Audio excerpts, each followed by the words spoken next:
Hi, and welcome to the S.H.E Gallery Show. My name is Dulce Maria Diaz. I am with S.H.E Gallery Director, and I am here today with our special guest, retired teacher, environmentalist, and CPAC activist, Kathy Cummings. Kathy, thank you so much for being with us today. Oh, thank you for inviting me, Lucy. Not Dulce, a problem. Dulce, Yeah, it's sorry. okay. Not a problem. So please remember that you are live on CAN TV, and you could stream us live on cantv.org/hotline, and you can call us throughout the segment at 312-738-1060. That number can also be found on the bottom of the screen throughout the show. We are encouraging you to please call and participate in this special topic. We have Kathy Cummings talking to us today about her roles as a retired teacher, as an environmentalist, but mostly her role with the CPAC activist and the police crimes that we are experiencing today. So we are going to start with learning a little bit more about Kathy Cummings. Can you please talk to us a little bit more about your role as a teacher? Was that with the CPS? Yes, I was with Chicago Public Schools for 23 years. I retired in 2006. I enjoyed teaching. I was a special ed teacher, taught kids with so-called learning disabilities. So-called. So-called, yes. Can you tell us a little bit more about the so-called disabilities? Well, I think it's a mean label to give kids. A lot of kids didn't want to come to the class. They were embarrassed, and it would seem like likely natural to not want to come to a class that labeled you learning disabled. But I used Howard Gardner's theory of multiple intelligences, and I encouraged the kids to exhibit their intelligence, like singing, like social knowledge, interpersonal knowledge. So, yeah, that's, and I taught at different schools around the country, the city.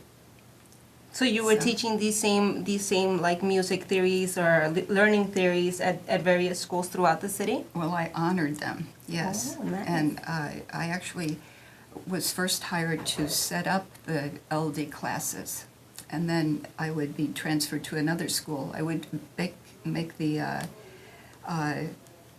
set it up as far as materials to use, and then I would go to another school and do the same thing. So, yeah. But I got to see a lot of the South Side and West Side, and I loved my students. So it was a good preparation for my activist work with CPAC. Interesting. All Elected Civilian Police Accountability Council. Great. Okay, and then just learning a little bit more about your role also as an environmentalist. I understand that in 2004 you received a Mayor's Award for your neutralized landscapes. Yes. Congratulations. I got first place for naturalized garden. Wow. Yes, and it was in place for 8 years. It was beautiful. People loved my garden. They always commented on how it made them feel peaceful as they walked by. Where was this at? Humboldt Park. Humboldt Park. Yeah, Nice. close to Western and Division. And but then in 2012, after ROM came in, I got a ticket for weeds. Weeds. Yes. You got a ticket from the city for having weeds? Yes. The administrative judge said, in his experience, that is a weed. So he gave me a $640 ticket for having milkweed. $640 for having milkweed in your Yes. beautiful garden. Yes. And your So- piece of work, you got fined $640. Well, but I'm suing the city to. Good for you. Yes, to get rid of that horrible habit. I mean, it made the city a lot of money. That's actually why it kept going, and a lot of people were ticketed. So, it was translated into millions of dollars, and every year it would bring more. But I haven't heard of any more tickets for weeds. Yeah, I So- understand there were a lot of people with many complaints for the same type of ordinance that was going on with the weeds. And I understand that you filed and you went through a lot of appeals, and then some Right. legal help was running out, and then you had a nice neighbor who saw your garden and reached out to help you again. Well, he was actually the owner of the garden. He was my neighbor. I see. And he So was- here comes the neighbor in the community, come forward and help. Right. And he Right. picked up your case again. Yeah, he's still working on it. That's And great. he and We another... wish you the best, we really do. Sorry. Well, he and another attorney have told me that it will take years, so it's already in its 5th year. Wow, 5 years of litigation going on Yes, over here. yes. Okay, well, we wish you the best of luck. Thank you so much for sharing. We're rooting for you. Thank you. We're rooting for you and everybody else that was ticketed unjustly. You know, I'm always getting tickets unjustly, always appealing tickets as well, but, you know, that's really Boo. great that you're doing that. Okay. Yeah, boo for the tickets, but it's great what you're doing. And then you're mentioning a little bit about your role as a teacher, and then how it moved, how it helped move into your role as an activist. Now I understand you're a Green Party activist. And can you tell us a little bit about how you became a member, or how you started working with CPAC? Can you tell us a little bit more Sure, about who sure. CPAC is? I was fortunate enough to meet people that believed how I believed. And through the school that- system? Through the school? Well, just socially. Okay. And I was invited to participate in a group that was studying a book about mass incarceration. And from that, that opened my eyes to what was going on, what I could see, and then the opportunity came up to work with CPAC to get signatures on petitions to the aldermen. So that's what I've been doing for 3 years now. And Can you tell us a little bit more about what you learned about the mass incarceration? well, That, just that moved it's- you so much that you well, wanted to get involved okay. and work with Sure, CPAC? sure. That most of the people that were being incarcerated were people of color. So there was a And- trend. Yes, yes, very sad trend. So I just don't think that's the right way to go, and I wanted to put my energy into correcting that. So I've been out getting postcards signed.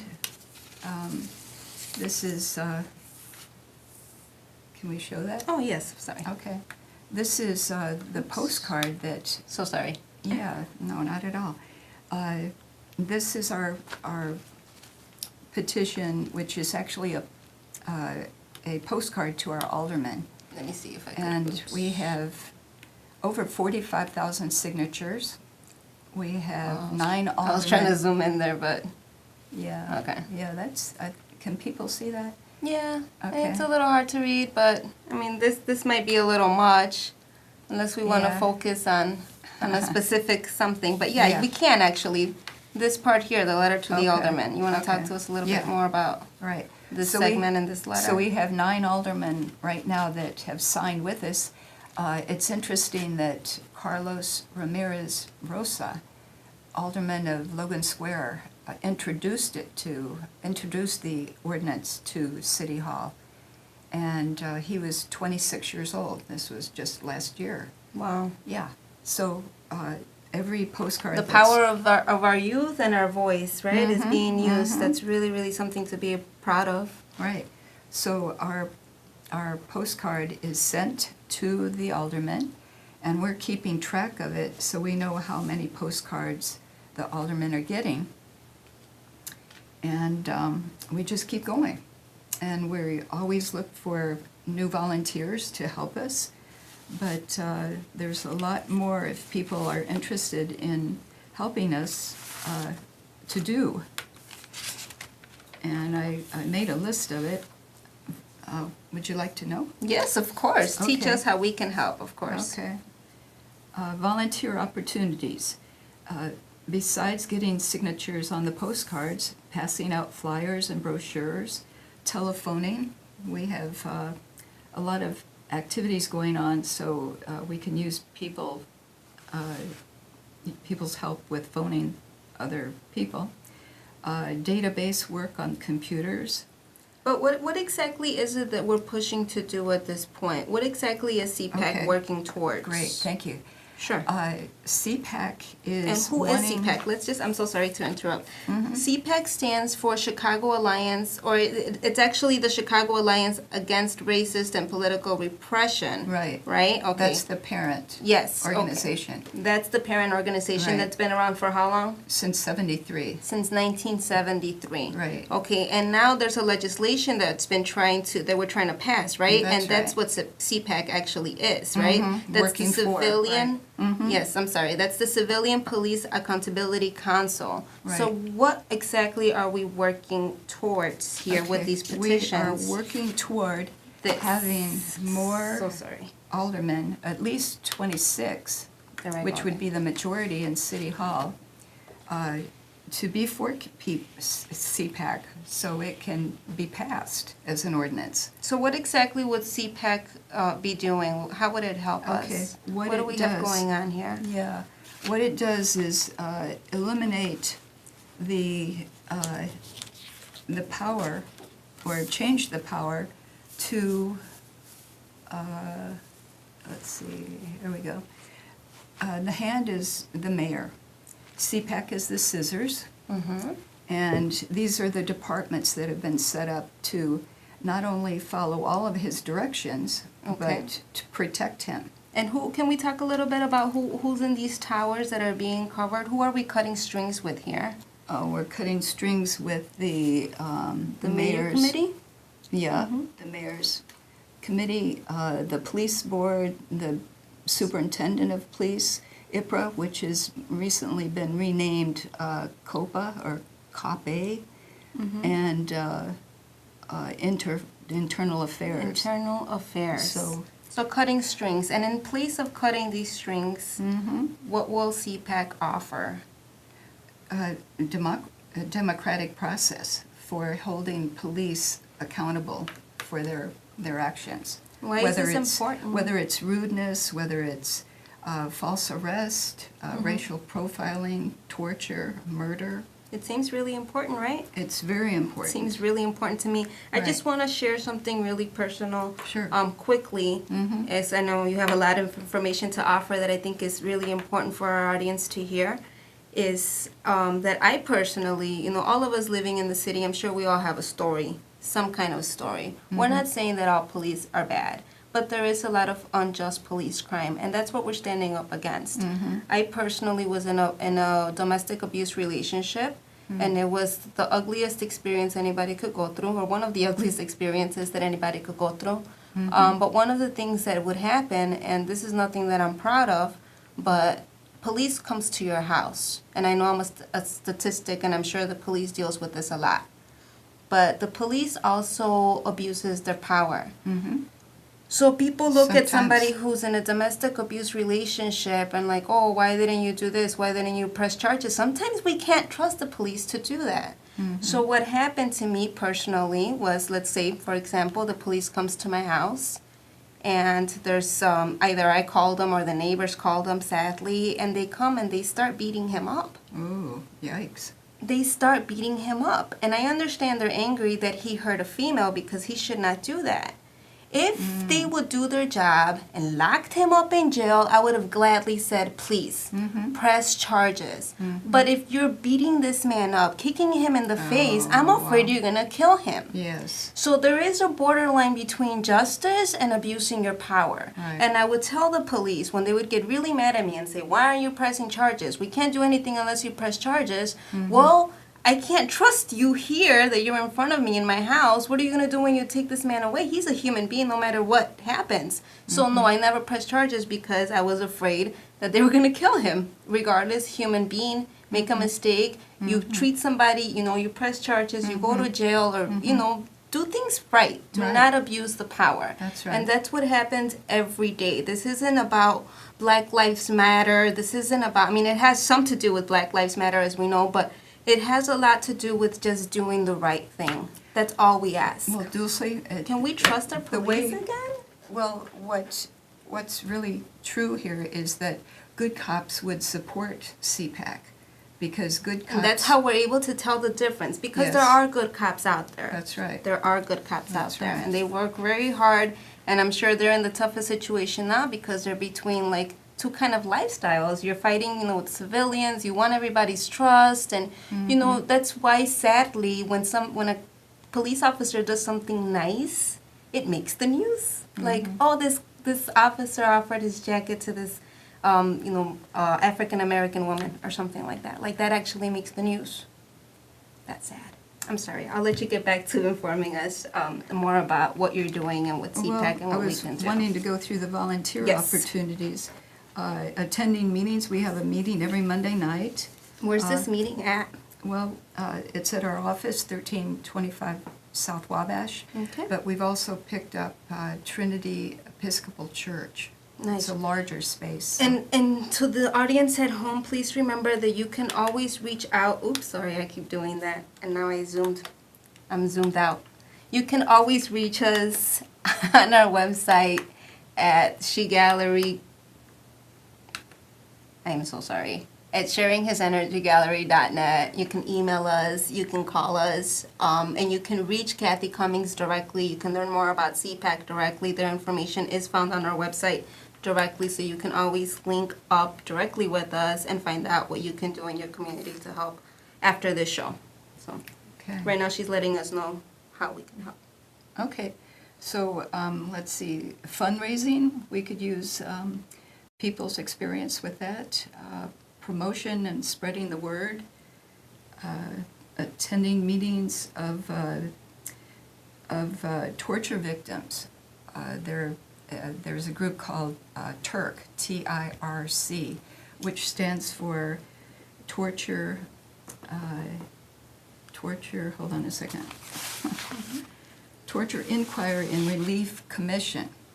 And that's where people that have been tortured and had to submit to or admit to a crime and spend time in jail have now come forward, and their cases are being considered. So that's something people can do. Also go to courtrooms and listen to the proceedings of people that are wanting to be exonerated. That's another one.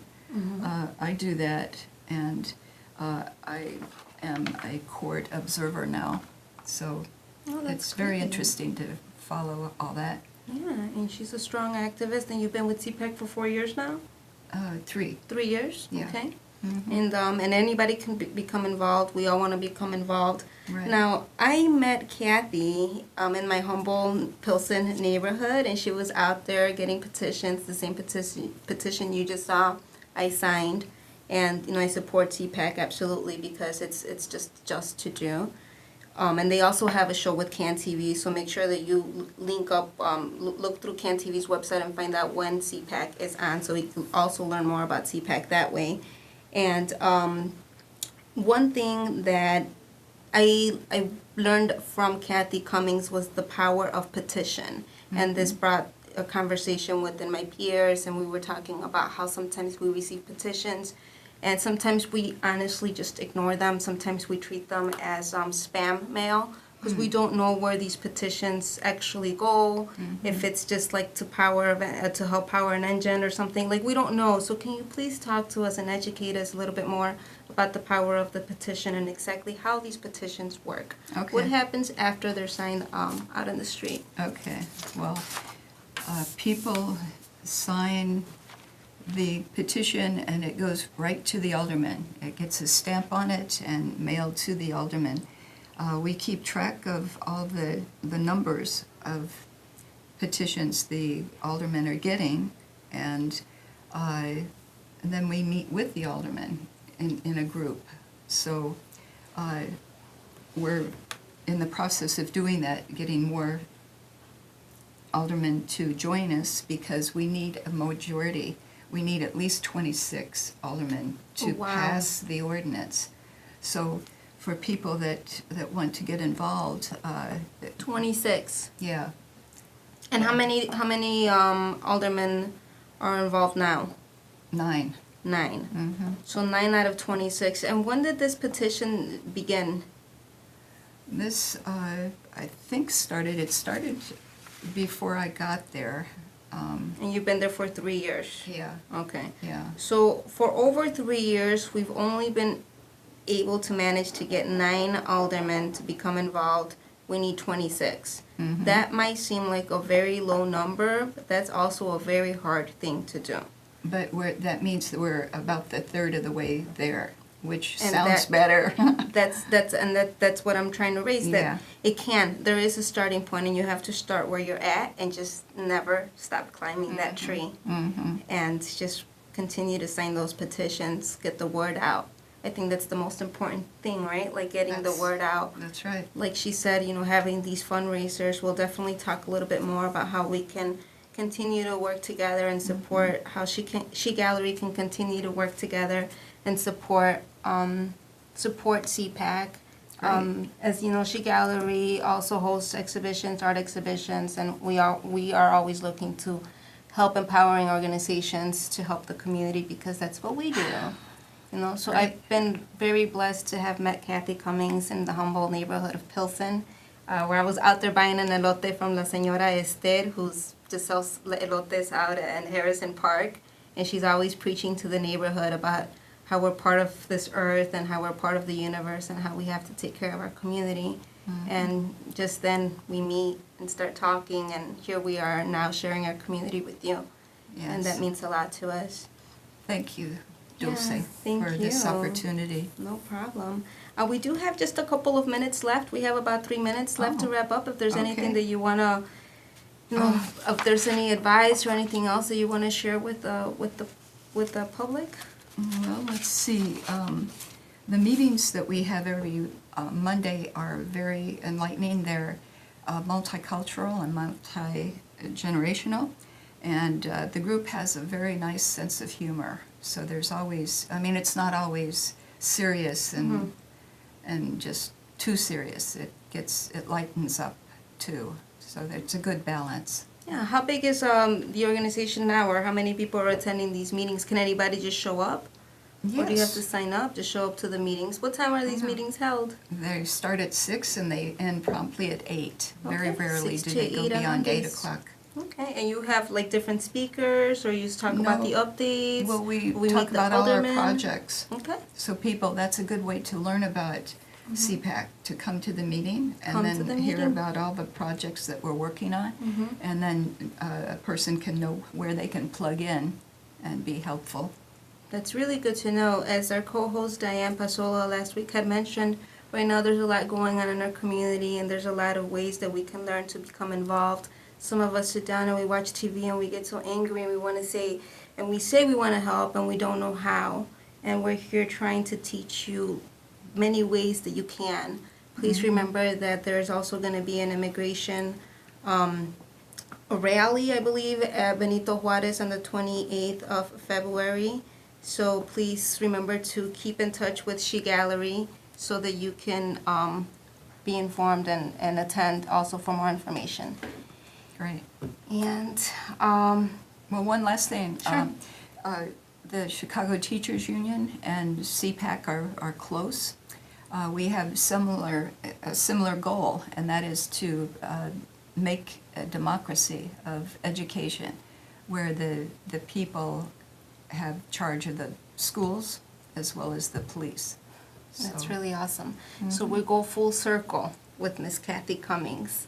As a teacher, she found her own way to teach, and now we're going full circle to hopefully help to teach in these right ways so that we can learn what's important, and that's through the arts. Thank you for Great. being with us again, Thank you, and Dulce. again.